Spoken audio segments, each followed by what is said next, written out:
Welcome in this video. I will be tattooing a fox with blackberries and pine cones on top.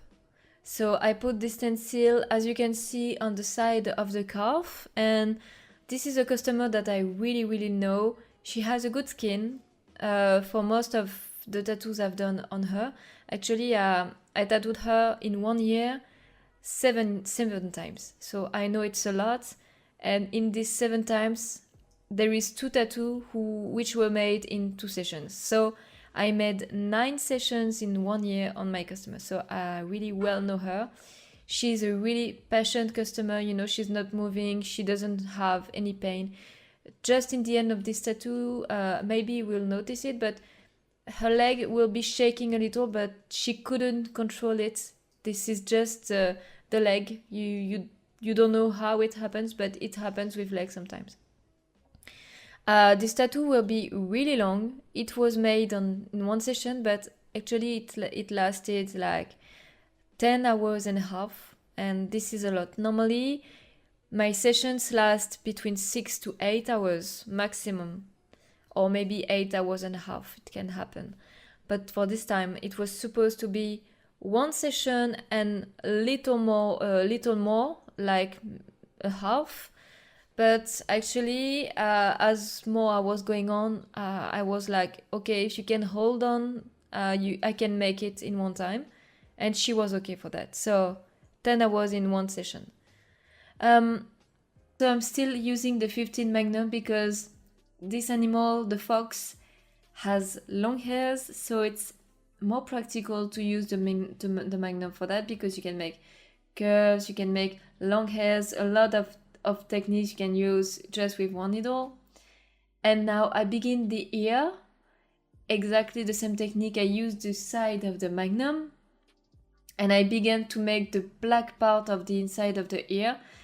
And after that, from this, I'm going to the bottom and I'm making these hair textures with the side of the Magnum.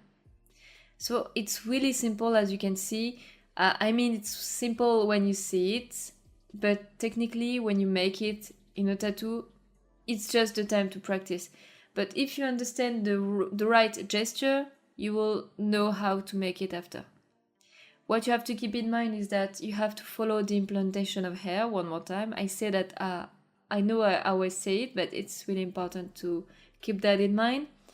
And you have to create these different layers. So this is also why I use the 15 Magnum first when I'm making the first layer, because this is like the blurriest layer. And after that, I can be more precise with shader. And if I need, I go back with liner on top of all of this. So now for this part of the background, I went still with the 15 Magnum Soft Edge, using the Stone Age Grey and the Luna Pastel. And so still saturating the skin, because this is a grey opaque, and you just have to go from the confine to the background and make this saturation of the skin. So what I'm doing here is that I'm saturating, I'm making the background, and I'm going to the pine cone. But if you want, what can be easier for you is to put the Magnum on the outside of the pine cone and go to the background.